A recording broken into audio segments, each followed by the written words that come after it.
Hey everyone, I'm Heather and welcome back to my channel. So we are back today with the Radiance. In the last one, we met with the council. It seemed to go fine. So let's go ahead and get started. Okay, we do have this week's club meeting. We did stop there. Gather round, everyone. I hope you are prepared because today we've got two visitors from Starminster Academy ready to answer all of our burning questions. She addresses the members with great enthusiasm, and they quickly gather around the table placed in the front of the room. They seem excited to hear what the guests have to say. I can barely see over the gaggle of students crowded around. Everyone, please give a riotous Sarenvale Mystery Club welcome to Fauna and Reese from Starminster. Their arrival is greeted by a loud round of applause.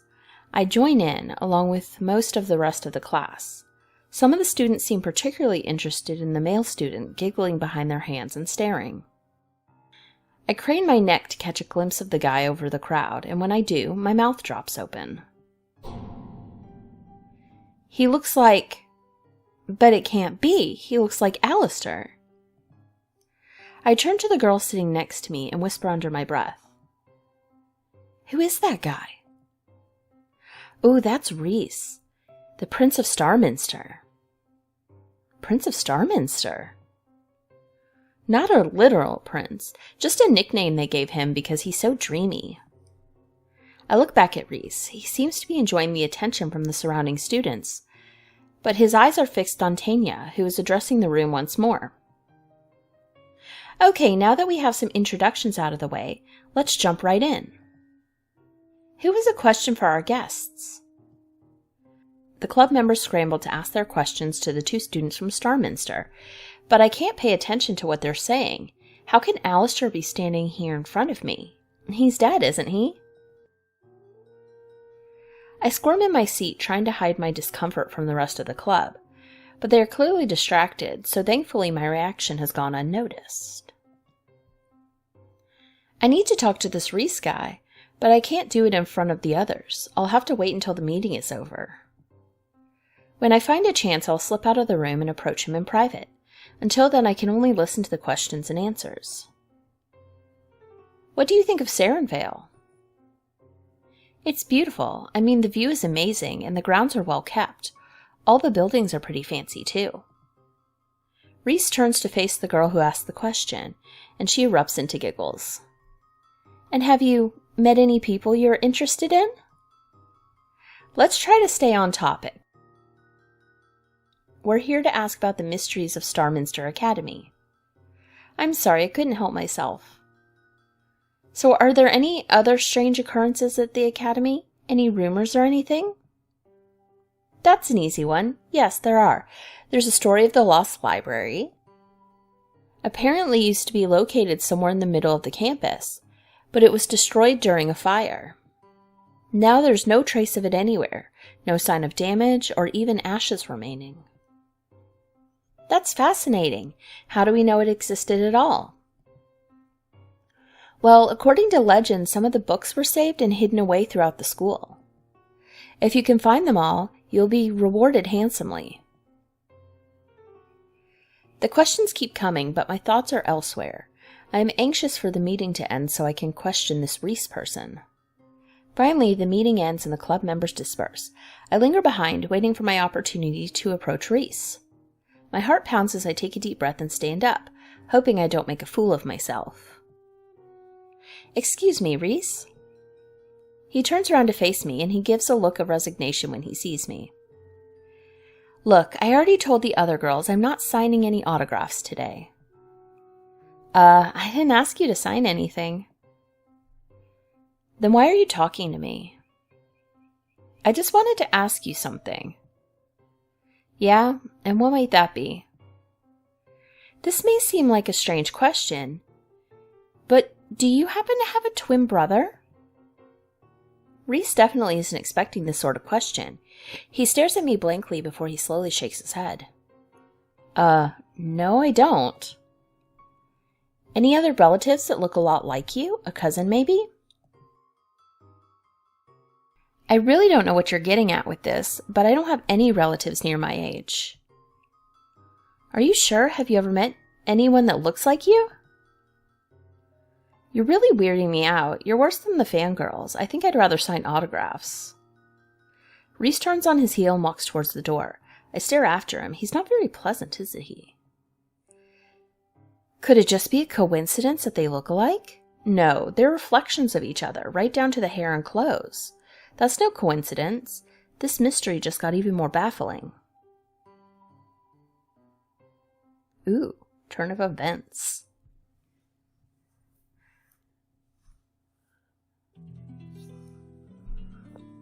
After history class, Professor Mordain stops me on my way out. Miss Ash, I'm glad to see you. I wanted to check in with you. How was your first meeting with the council? It went well, I think. They're a little hard to read, but I'm still here, so I win? Well, that's good news. I'm glad you're still here. Did you find any useful reading materials in the old library? I think back on my visit to the old library. The sound of an invisible someone, or something, breathing down my neck is still far too fresh in my mind. I better keep that bit to myself for now. However, I could tell him about the journal. As a descendant of the god of knowledge, he'd probably love to read it, but I've barely had a chance to read it myself. I'm not in a hurry to pass the book off to someone else. Better keep it vague. I found something, but it wasn't what I expected.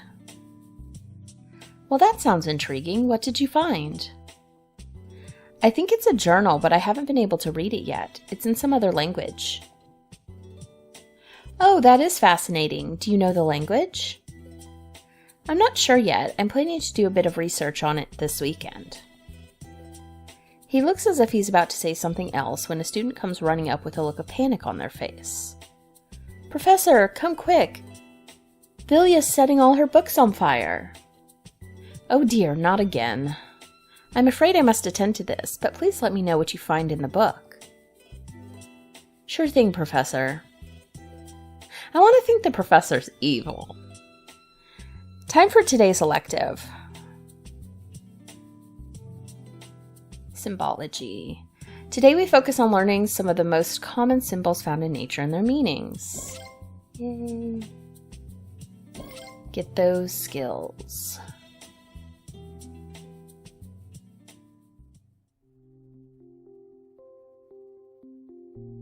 Oh, it is Thursday, isn't it? You are not concentrating hard enough. Arian's stern voice echoes in my ears, and I push the blindfold onto my forehead, my brain exhausted.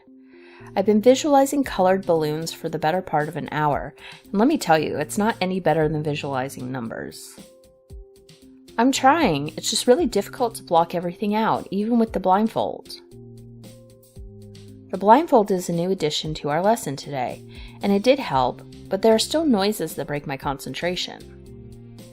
If anything, the blindfold heightens my other senses, so every little sound is amplified. A clock ticking, footsteps from the hallway, a door closing from a distance, all of them pound in my ears like gunfire. You are letting your mind wander. You must learn to block outside distractions. In the real world, there will be no complete silence. I slump miserably in my chair, feeling hopeless. How am I supposed to work on visualizing with distractions when I haven't even practiced doing it without them?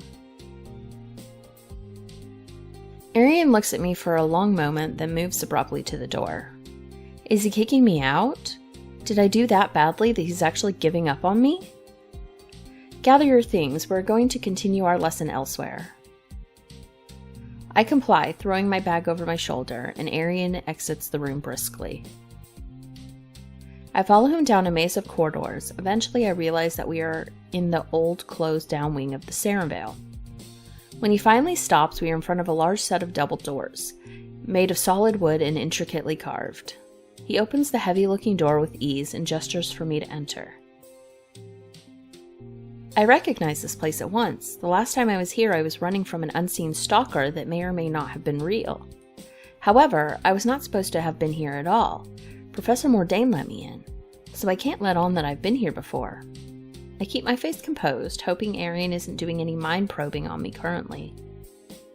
This is the old library. It was used exclusively for many years before the current library was built. Now this library is used mostly for storage of old and restricted books. Restricted books? Books that students do not need to be putting their noses in, Miss Ash. Like that green book, the one that called to me in a vision, the one I still need to read. In any case, this place will be quiet. People rarely visit this library, and the walls are virtually soundproof. You should be able to concentrate here. So Arian is trying to help me after all. Imagine that. I find a seat and he sits across from me, a small table in between us. So am I going to be visualizing balloons again? No, this time I'd like you to attempt the card exercise similar to the one we practiced in your psionics class.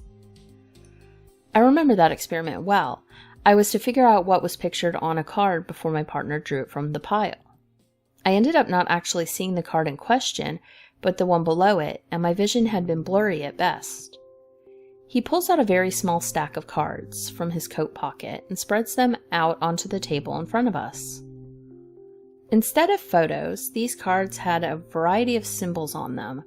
A star, a circle, a set of wavy lines, a square and a cross, all different colors. These are Zener cards. They might look familiar to you because they have actually been used in studies with humans who believe they have psychic abilities. They are mistaken, of course.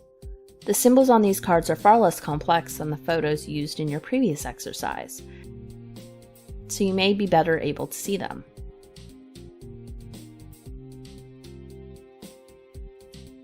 He picks up the cards again, shuffles them, and spreads them out on the table face down.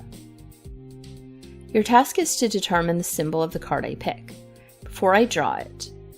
You don't know the card's position, and neither do I.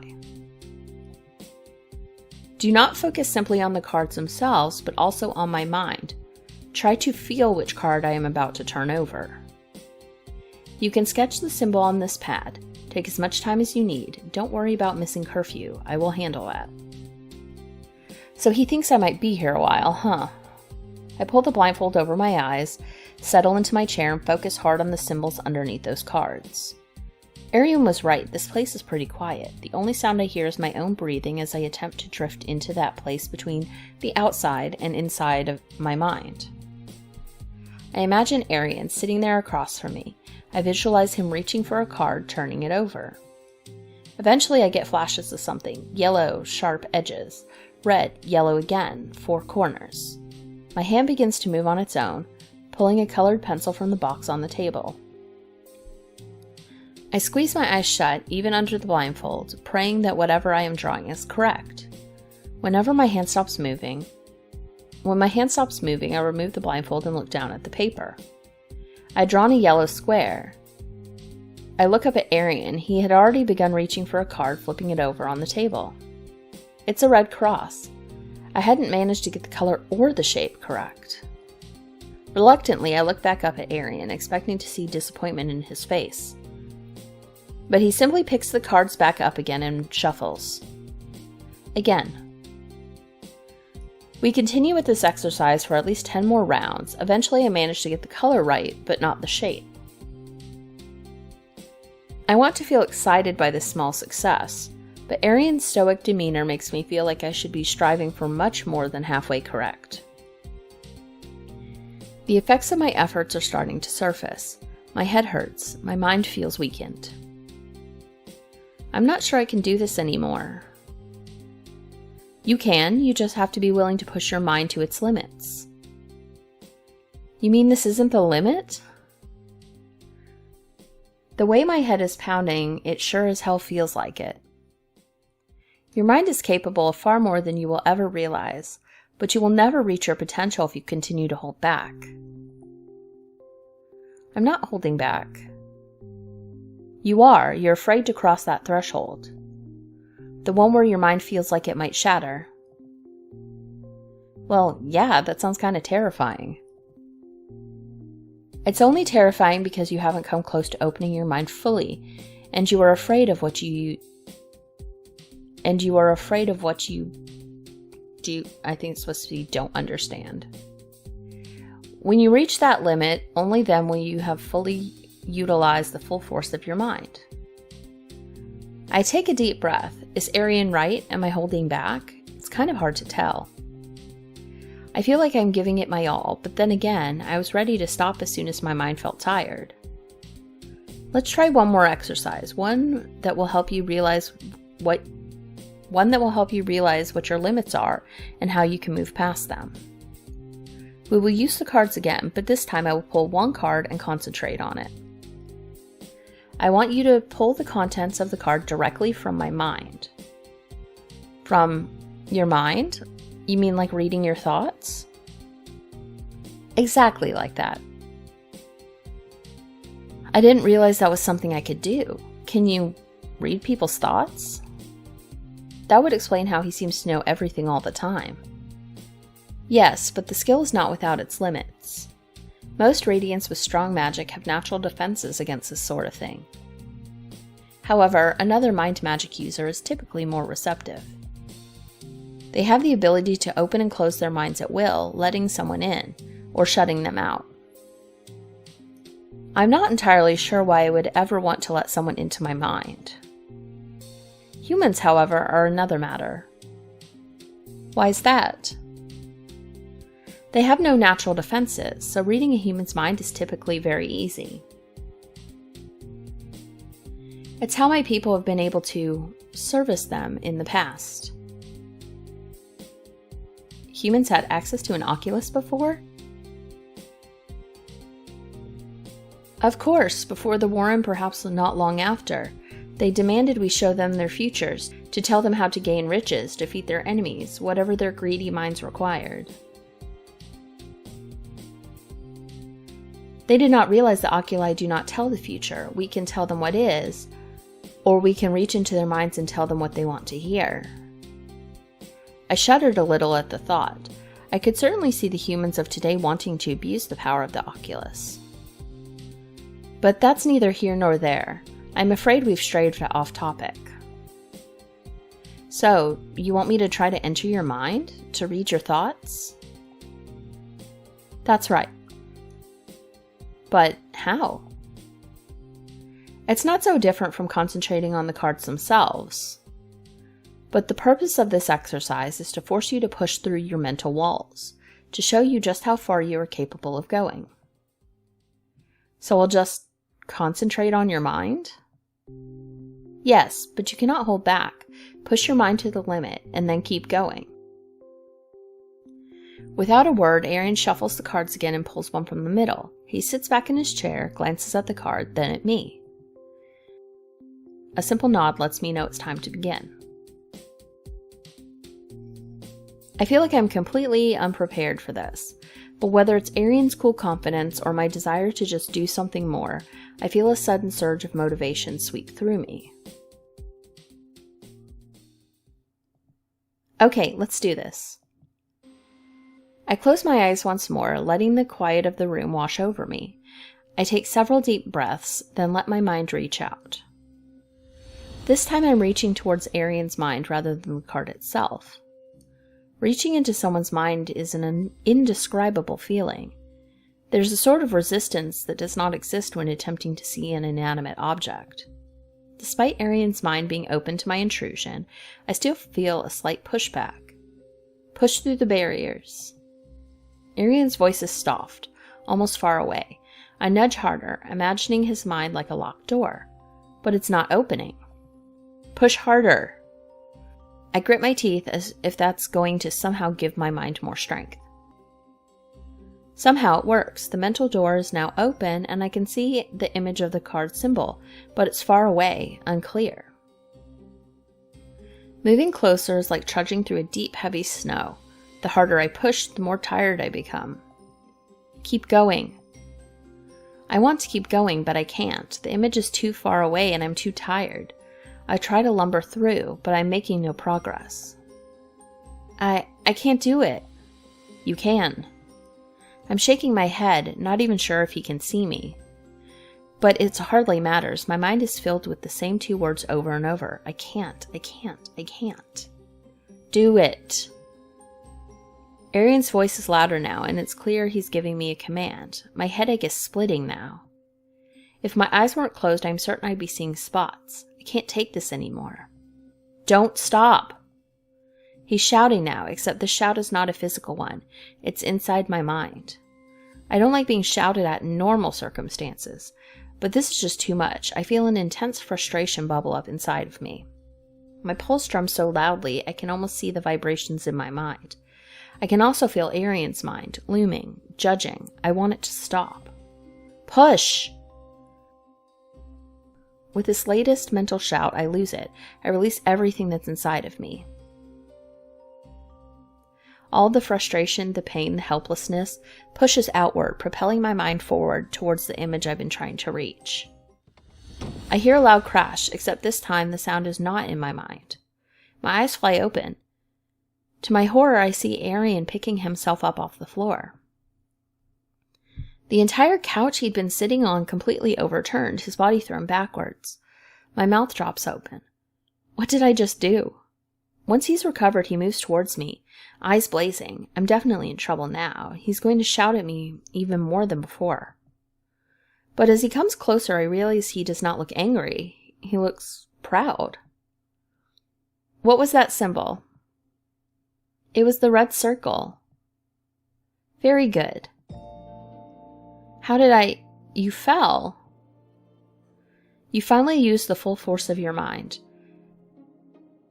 There are not many people who could have accomplished something like that. I'm sorry, I didn't mean to. I trail off, not entirely sure what I want to say. When I look up at Arian standing over me, I see a hint of a smile. You accomplished a great thing today. Don't ever be sorry for reaching your potential. It's late. We better get you back. He holds out his hand to me. I take his hand and he pulls me up off the couch. As soon as I'm standing, I realize why he offered to help me. My legs are weak, like I've just run a marathon. Don't worry, this is normal. You'll recover after a good night's sleep. That was weird. It was necessary. You were doubting yourself, letting your mind stay blocked. I simply wanted to release that block. I'm not sure what to say. All the anger I just felt moments ago is gone. Now I feel accomplished. Thank you for pushing me. He looks at me but doesn't say anything more. Instead, he gestures towards the door. It's time to go. I gather my things and head towards the big wooden doors. However, when I pull on the handle, the door doesn't budge. I try the other handle. No, this door is definitely locked. Arian comes up from behind me and tries one of the doors as well. Locked. From the inside? These are magical locks. They are designed to open and close at certain times. This one must be set to automatically lock after curfew. I should have known. His face looks more upset than I've ever seen him. It's as if he's seriously mad that there's something out there he didn't consider. So what are we going to do? We stay here for the night. He leaves the doorway and sits back down in one of the chairs, his calm demeanor returning. What? No way. There's got to be a way out. I bang on the door to the library. Hello? Anyone there? Open up. No one can hear you. The walls are soundproof, remember? I continue to yell for a few short moments out of pure spite before I give in. I return to the couch and sag into it, defeated. I have to spend the night here? With Arian? The doors are likely to unlock at dawn, so it's best if we just get some sleep and wait until then. I lay down onto the couch, trying to get comfortable. It's not so bad, I guess. At least this couch is soft. I apologize. I open my eyes and look over at Arian, whose dark form is visible on the couch across from mine. Did I hear him correctly? What? I apologize for keeping you so late. We are stuck here because of me. No, it's fine. I mean, I wanted to keep trying with the experiment too. It's my job as your tutor to make sure It is my job as your tutor to make sure you abide by the rules. It was wrong of me to keep you past curfew in the first place.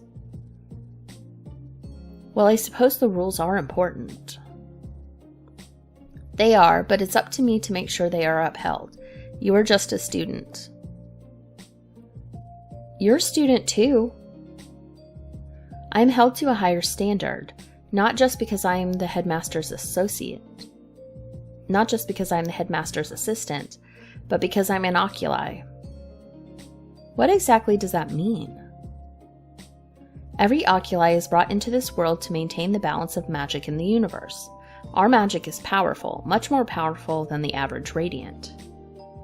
Thusly, we are expected to be something spectacular, a leader, an inventor, an innovator, you name it. That sounds like a lot of pressure. It's not something I am able to question, it just is. My only job in this world is to ensure my greatness is used for the correct purposes. What is the correct purpose? Are you afraid you might start robbing banks or something? Of all the oculi that have existed, about a third of them have gone on to be virtuous. The rest... He trails off, but I know what he was about to say. Sullen. Greatness does not always equal goodness, Miss Ash. I didn't think of it like that. I have learned that a good many of the important figures in the long history of the Radiants have been oculi. But it never occurred to me that those important figures might be villains instead of heroes. Do you fear it, turning towards the dark side? There's a long pause, and for a moment I think he's going to ignore my question. Finally, he answers. Yes. But I also believe I am in control of my own actions, despite what my kin believe. I'd assumed Arian was just stuffy and pretentious, but it seems as if he really cares about being a good person. I also realize what a burden it must be for him, to have so many expectations placed upon him simply because he was born of a certain race. I squirm on my couch, trying to find a comfortable position. It's just hard enough to be annoying. This couch isn't very comfortable.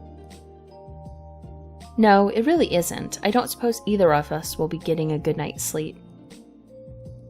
Definitely not, and I really need my sleep to function properly. As do I. Really? I kind of expected you to be the type who works all...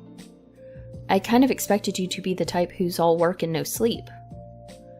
I'm a user of mind magic. Rest is the most important thing for the mind, is it not? Yeah, I never thought of it that way. So when I sleep in on Saturdays, I'm doing good then, huh? There is such a thing as too much rest as well, Miss Ash. I laugh and swear I think I heard a faint chuckle from Arian's side of the room as well. Having a completely mundane conversation with Arian is odd, but comforting. I'm wondering if I had the wrong idea about him. We fall silent and my eyes begin to droop. It's been a long day, and quite honestly, I'm exhausted. I drift off into a dreamless sleep.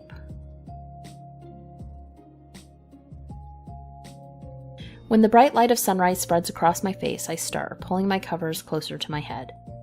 Wait, covers? I sit bolt upright and realize that I'm still in the old library where Arian and I were locked in last night.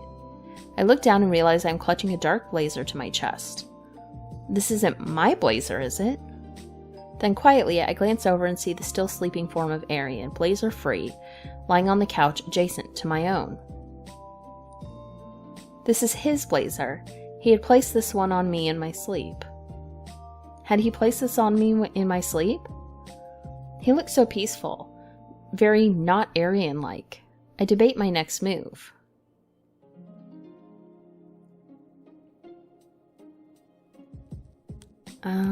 Let's wait for him to wake up. I don't want to wake him up, but we'll wait for him to wake up. I decide to let him sleep a little bit, but I do not leave. Instead, I place his blazer on the seat next to him and meander about the library, reading the spines of various books in the room. It's not long after that I hear Arian stir. He sits up on the couch and looks towards the window, an indescribable look on his face. When he sees me across the room, his face darkens. All signs of vulnerability I had seen last night have disappeared. It's past dawn. Why didn't you wake me up? I don't know. I thought you needed a little sleep. I need to get back to work. He gathers his things quickly and stalks towards the door. It opens.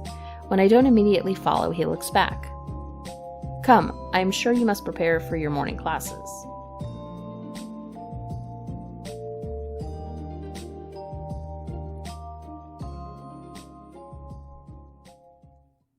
I arrive back at my dorm and flop face first onto the bed. I guess I didn't sleep well on that old couch in the library. I look over at the clock. I don't have much time until my Azurite class. Maybe I can just close my eyes for a moment.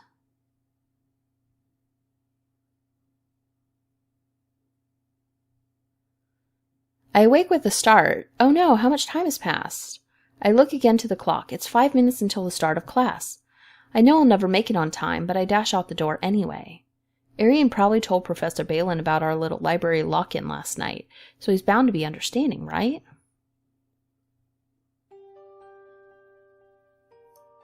Alright, so we're going to go ahead and end this episode here. We'll get in trouble in our class probably in the next one. So yeah, that is going to be everything for this time, and I will see you guys next time. Bye!